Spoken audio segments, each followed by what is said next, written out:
And welcome back. And we are moving into our second conversation for today as we discuss back to school, this time with the president of the Belize National Teachers Union.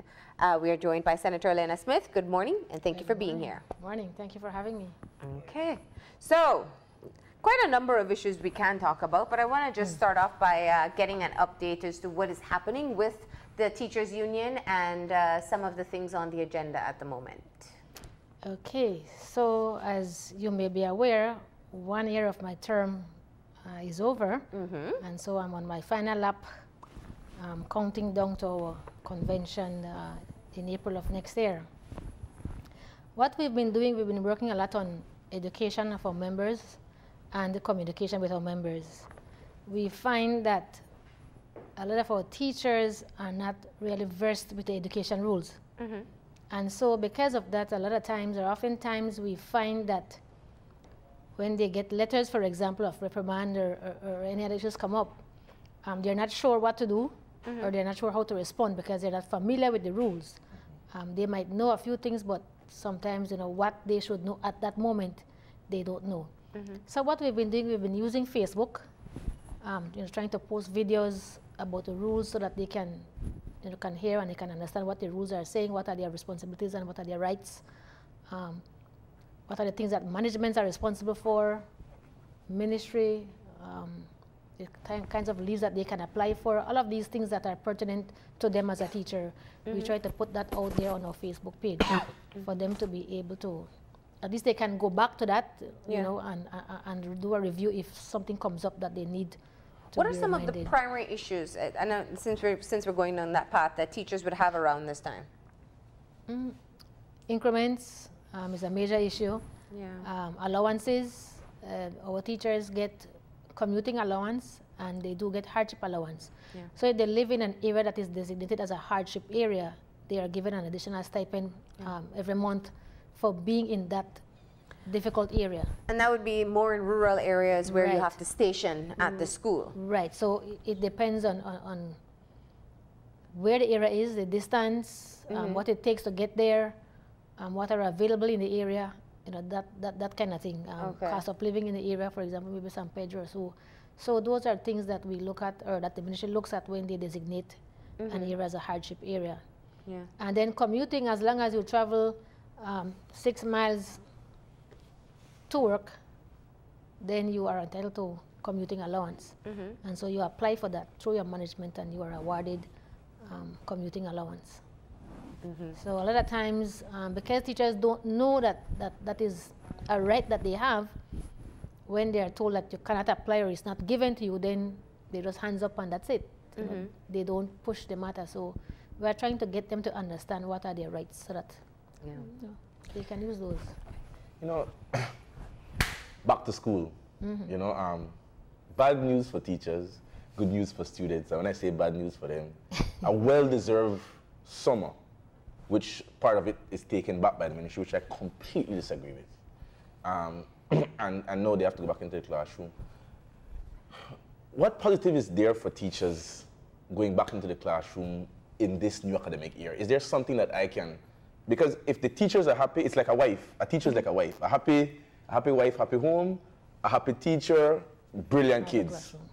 And so what do we have from the BNTU standpoint, apart from just educating them on what these rules are, but what positive can they look forward to see some relief, to know that not only each other they have their back and the union has their back, but that something else is coming that they can feel inspired? Well, as we've shared the last time when we came, remember we spoke about our negotiations and that we were, it was stalled. It had been over 2 years that we had not had a meeting. And so we were scheduled to have a meeting on the 15th of this month. That was pushed back to the 23rd. The 23rd was pushed back to the 29th. And now the 29th is being pushed back to the 5th. So I wish that I could have said, you know, to our teachers, well, we had our first meeting and we are progressing. But it is the plan of both sides that we conclude the negotiations by December. So that, you know, would be something that our teachers can look forward to, that we'll be concluding hopefully by December, and then we can look at starting a new round of negotiations. Yeah. You know, a time back there were some tablets given out, because when you look at teachers, not just the primary school teachers, it's teachers at large. And there was a move, which I think was a very good move, started under one regime and then transition and actualized in another regime, to use tablets. Is there any move afoot to, it gives relief in a lot of ways, in terms of those huge backpacks, which are beautiful, but also in terms of just looking forward to the future. I'm trying to get us out of, because teachers have really earned every cent, and I think they deserve not a salary adjustment, they should get a raise. But that raise should also come with new tools to help them to feel, my word this morning for teachers is be inspired, to look forward. Is there any move to take technology in a more formal way back into the classroom with these tablets and that kind of thing? Not in any formal way as we are aware of, but we note and we agree with you that our teachers, we need to start moving away from just this salary adjustment now to giving our employees a living wage, a wage that they can live off of. So the matter of technology is a critical one, because we see where our students, a lot of times when we can't get them the traditional way, we are able to get them through technology. And so if our teachers are accustomed to using technology in the classroom as a tool to enhance their teaching strategies, then it would be a lot easier for them. It would be less time, doing things, and our students would be more involved. So it is something that we hope that we would get to the point where either the ministry can work on having these things available for our students, or it's something where some sort of deal can be made for our parents that they can afford to have these things. You can download those books right on your tablet. Learning games. You know, exactly, educational games, especially for reading and math that we're having issues with. That would be the ideal. However, we don't seem that we are getting there except for the private schools. But it would be good if our public schools would be able to get to that point. And I like that, because it's not just the kids that would need the technology, so would the teachers, along with the training and the tools. I want to come back to something. I always think of the start of the school year for students and teachers kind of like the new year for the rest of us. It's time for a fresh start. A lot of people go in highly motivated, wanting to do well, performing well as a teacher, and students performing well in the classroom, or at least that's their parents' hope, right? And then over the time, they become a bit jaded. But focusing on the start of the school year in September, there are certain things that we do know. We do know that teachers are still taking money out of their pockets. In fact, this week they're putting up all the arts and craft that they have put together over the past few weeks out of their own pockets, which we still have to say repeatedly, to dress the classroom. And some of these teachers are absolute artists in what they create. They're trying to put together curriculums and plans and ensuring that everything is set. What's your advice to teachers going into the new school year in how to start it right, along with the administration, along with students and parents, and ensuring that they're putting their best foot forward for the very important job that they've taken on? The first day of classes, I think if you're not a teacher, you don't know what that feels like. It's like welcoming a child for the first time. You're having a baby, and it's like 9 months, and then suddenly the baby comes, and it's all this excitement. We're going to be seeing this child for the first time. And so for us, it's that kind of energy that comes to us for the first day of classes. You're going to see all of these new students for the first time. I see you lighting up over there. Yes, because that's the feeling that you get. That's the feeling that, and for me, it's the best job you could ever have, to be a teacher. And so on that first day of classes, when you get to that classroom, it's all, as she said, decorated, and everything is in place for your children to come in and greet you. When they come, teacher, morning, miss, some of them bring a little flower for you, that kind. I mean, it's a day that is hard to put into words, because there's so much going on that first day of classes. And so we usually don't look at what it takes to get to that point. And as Marlene said earlier, our teachers are spending They're at school from last week, many of them from the week before, every day doing something, every day, until late at night. You would find, if you pass around schools in the city over this weekend, you will find that you will pass some schools after 8, 9 at night, and you'll see those doors open. Teachers are preparing those classrooms with their families. Monday. Yes. And you see their children, husbands, wife, everybody, they're all their friends, past students coming in, to help them. So it is the excitement. It's like you said, Christmas, getting the house ready for that one day. Yeah. But for us, it's for the entire school year. The important thing that I would like for teachers to prepare themselves and to take with them as they enter the school year is that they must pace themselves. Because a lot of time, coming on to the first day of classes, we wait until the weekend, and then when Monday comes, we are so tired, we are so drained because we have to do so much in 2 days. So I say to them, pace yourselves. Have a plan in place that I'll do this on Monday, I'll do this on Tuesday, so that by Wednesday of this week or Thursday, the latest, you are finished, and you can relax for the rest of the Thursday, Friday, Saturday, Sunday, and Monday you are fresh and you're relaxed. I want to say to our principals that as a principal, if you are motivated, if you are happy, if you are excited, that goes over to your staff. And so your teachers then take on that from you. Yeah. So if I have a principal who is just going to school every day, just jogging on by, eventually all my excitement goes and I become like my principal.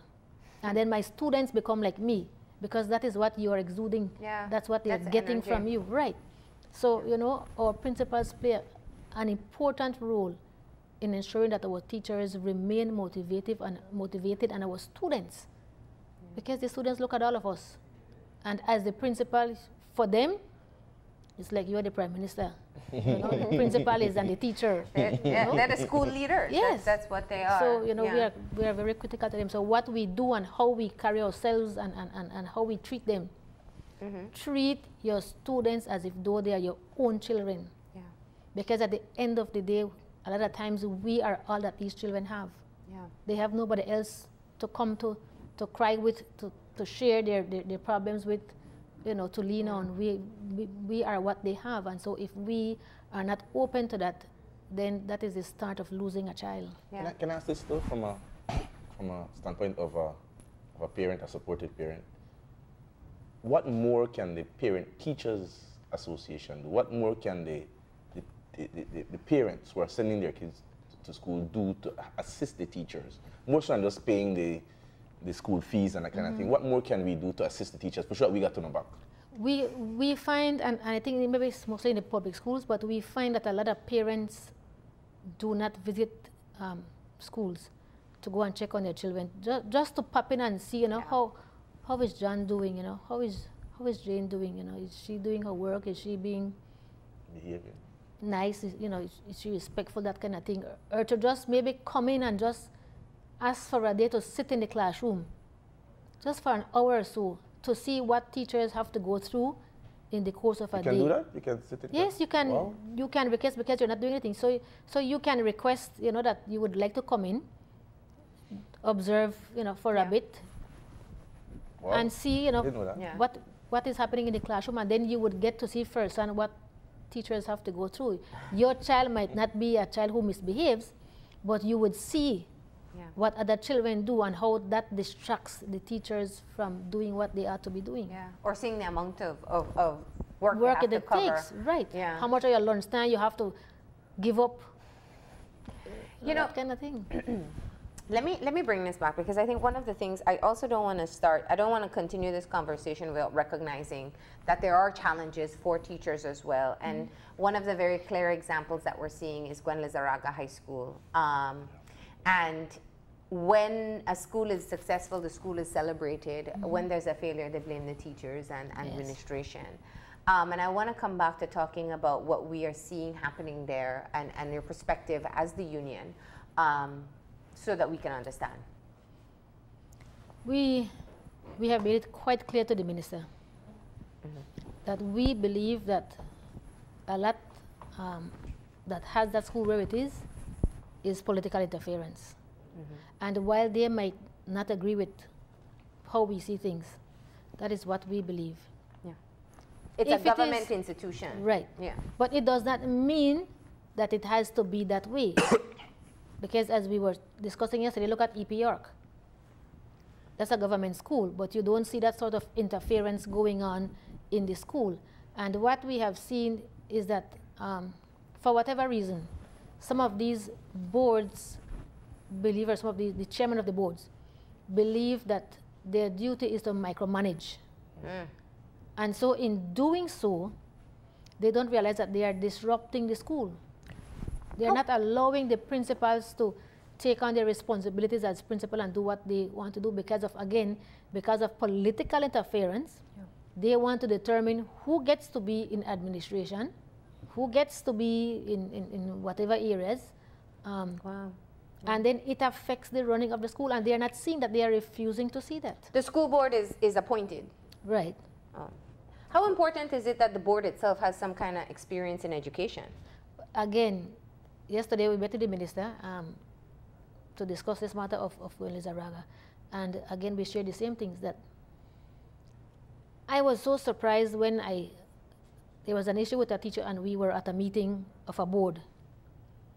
When the chairman of the board made a comment that, that he saw things on Facebook to the effect that, board members don't know the rules. And he admitted to us that he doesn't know the rules because he doesn't read the rules. He's the chairman of the board. Now, he's the person who is leading this board. Yes, there is a rep from the ministry who should be versed with the education rules, but you are the chairman. And so you are the person held responsible, not the education rep.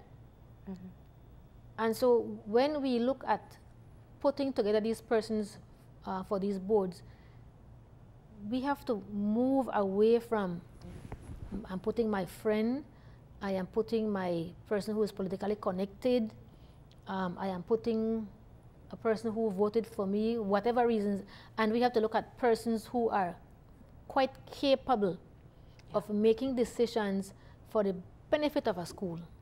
Because at the end of the day, it's our children who suffer.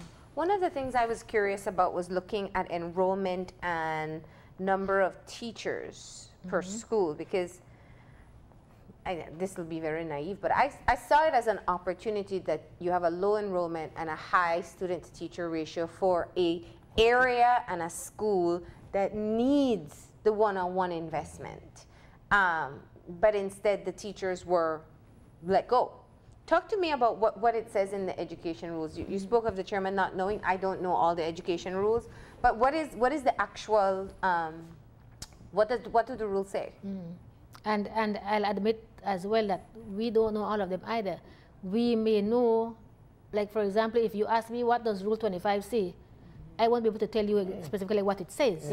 But I know what the attorney would not be able to know what it says. But we can look it up. We can look it up. But I know what are the things that are in the book that are pertinent to us. In terms of enrollment or in terms of staffing, your staffing is based on your enrollment.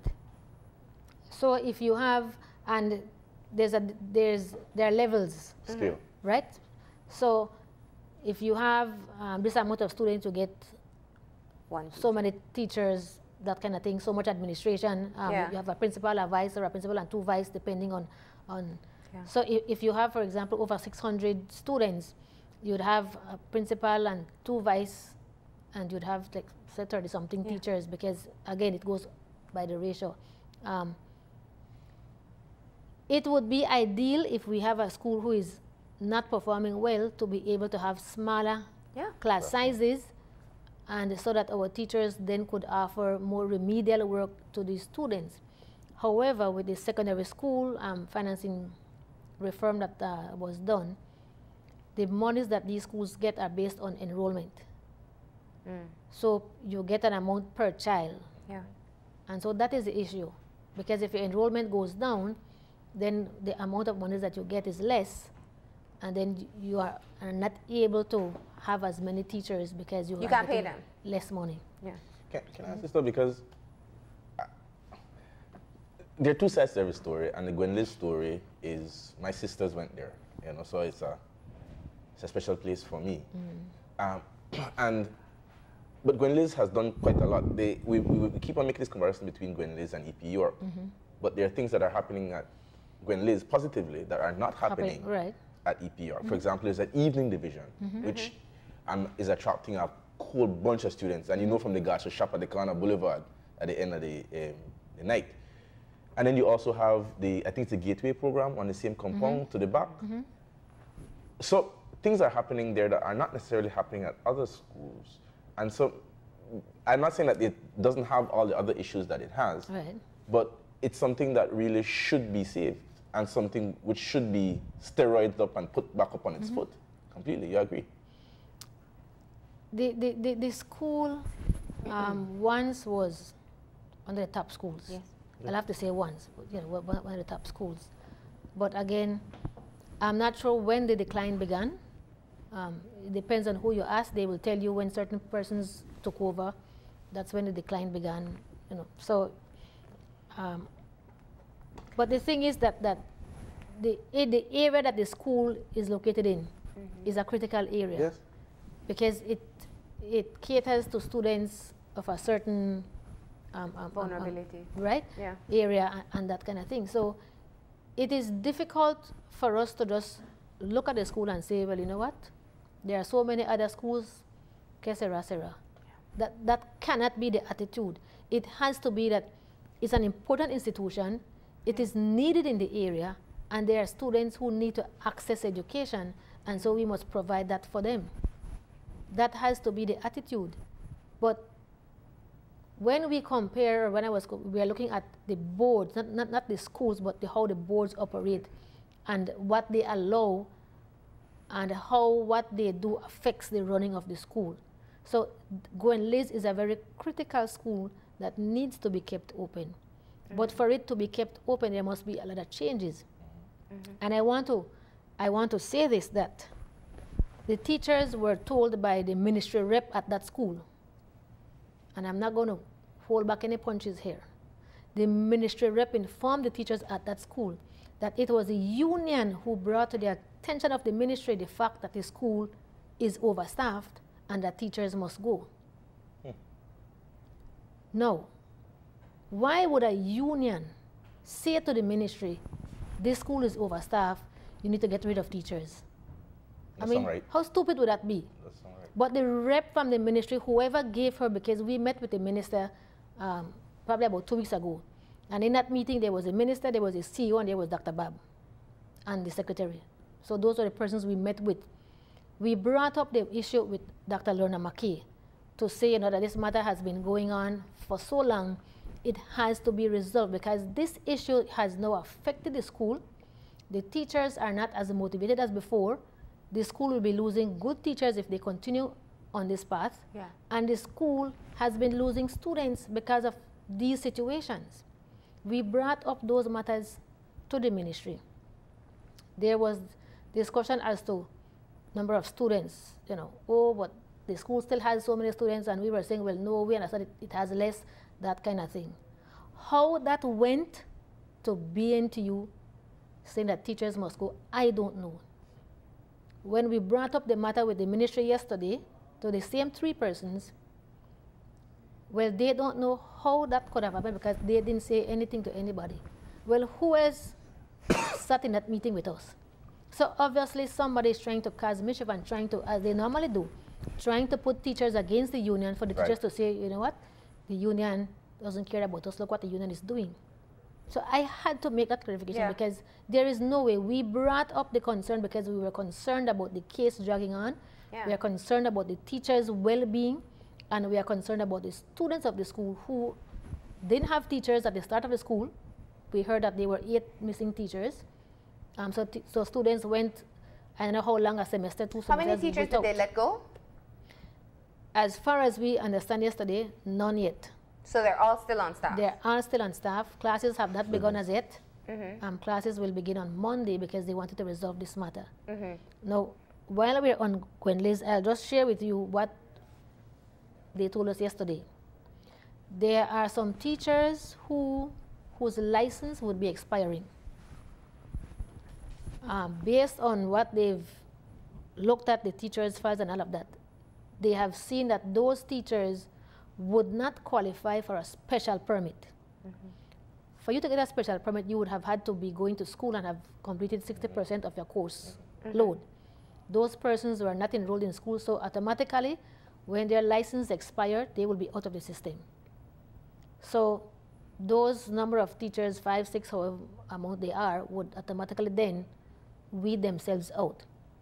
So they are saying that in that case, there's no need for them to fire anybody because they would then get rid of themselves. There are teachers who are at retirement age. They have not requested that they continue, and so then they would not be able to continue, so they would be moving out the system. There are teachers who are going to be attaining retirement age and have not requested, so they would have to be out. So some of the teachers that would be moving out the system or out of the school. It's a natural phase out. Right.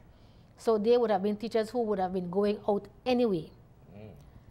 They have, I believe they said 2 teachers who are qualified, but because of their workload, there would be no space for them because they don't have enough to make up the number of teaching hours that they should have.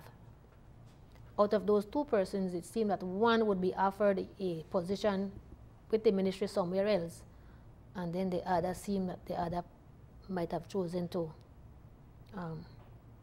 maybe go elsewhere. So based on what we were told yesterday, that there's not going to be really a firing if you meet to say, well, you will go, but because of circumstances, some teachers would be going anyway. Resolve itself. Whether that would deal with the entire numbers that should be dealt with, we are not sure. But what I hear from you is that the union's concern is the larger issue of prolonged instability, right, and micromanagement of correct, a board. Yes. What was the response that you got in bringing those issues forward? The minister said to us that the reason why the tribunal did not meet was because the current chair of the appeals tribunal was once a member of the board of Belize. And so he was on that board while Dr. McKay was the principal, and so that could be seen as a conflict of interest because he was serving on the board while she was principal and during the period that this is covering. So they had to find an interim person to sit as chair just for this case. And that was a holdback. However, now they have identified a person, and they were to be reaching out to that person yesterday or today to see if that person would be willing to take over that chair of that tribunal to deal with that matter. Can I ask my final question? Because I know we're running out of time. And my punchline is always, teachers, you know, I send my positive energy to you, my prayers. We just had Mr. Gillett was telling us that a child who stays in school, the biggest problem in Belize right now is jobs and crime. And he was telling us that a child who stays in school up to 17 is 50% less likely to commit crime. Right. And that's a recent study for Latin America and Caribbean. Yeah, so whatever the budget was or is, I think they should take money from other places and just dump it there. You see, because the child is actively engaged in something positive, so the child has no time to be thinking of doing other things. But to me, the biggest lesson that I have learned from a teacher is how to live life apart from books. Right. And the biggest lessons that you have taught the country as a union is how to stand united and how to stand on issues that you feel are passionate about and have reviewed and are informed about. I have 2 questions. My first question is, there's going to be an attack on the union, a constant attack, to try to divide and conquer. That's the only way to destabilize the union. What efforts are being made by the union leadership to encourage and enhance and protect against division? Maybe put it in a positive way, what are you guys doing to ensure that you stay united, 1? And 2, for my own personal benefit, if the call comes again that there are issues which arise, which require the union to stand up where all the other organizations, the churches, whimpered, the business community whimpered, will the unions, the teachers' unions, stand up again? Or are they so wounded from the last standoff that they're going to be, you know what, that's somebody else's turn? I'll answer your second question first. That's just me, Kevin Arthur, right. nobody else. BNTU is always ready to stand for this nation, first and foremost, and to stand for all teachers. It matters not who is the government, whether it's red, blue, green, yellow, or white. Correct. Because we have to understand that if there is no group who is willing and brave enough to stand for our country, for our children, for our teachers, then there will be nothing for any of us. There's going to be no country any at all. And so it matters not what anybody, what the Eldringtons, what the whoever have to say that teachers have or lack the ability, they can say what they want to say. We know that when we stand as teachers in this country, things get done. People move. And that is what we will continue doing. Our teachers may have been shaken a bit, but we are not at the point where we are afraid. Our teachers are not afraid. Goodness. We do have a few teachers who, for political reasons, and we understand that. You are fanatics of your party.